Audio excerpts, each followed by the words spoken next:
کہ ہم سال ہر سال سے جس کرب میں ہیں اور جس کرب کا ہم اظہار کر رہے ہیں، کرب کا اظہار جرم ہو جاتا ہے، لیکن ہمیں کرب میں مبتلا کرنے والے دندناتے پھریں۔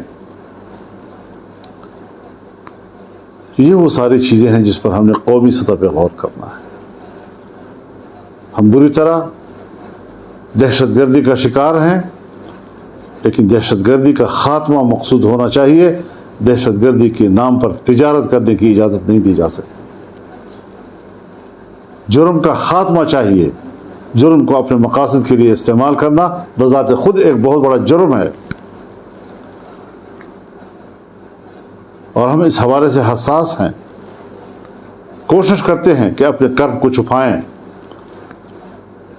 لیکن ایسے حالات آ جاتے ہیں، اور کیوں آ جاتے ہیں، کیوں آنے دیے جاتے ہیں کہ بالآخر قوم پھٹ پڑے۔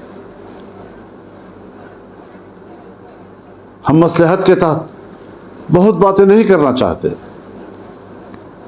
لیکن بالآخر کرنی پڑے گی۔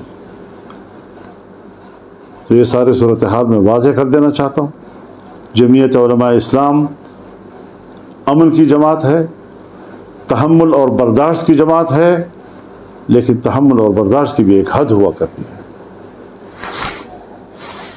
میں اب بھی کارکنوں سے یہی کہوں گا کہ تحمل اور برداشت کا دامن نہ چھوڑیں، تحمل اور برداشت سے ان سازشوں کو ناکام بنائیں، اور ہمارے کارکنوں نے ہر دور میں، ہر محاذ پر ہمیشہ نظم و ضبط کا مظاہرہ کیا ہے۔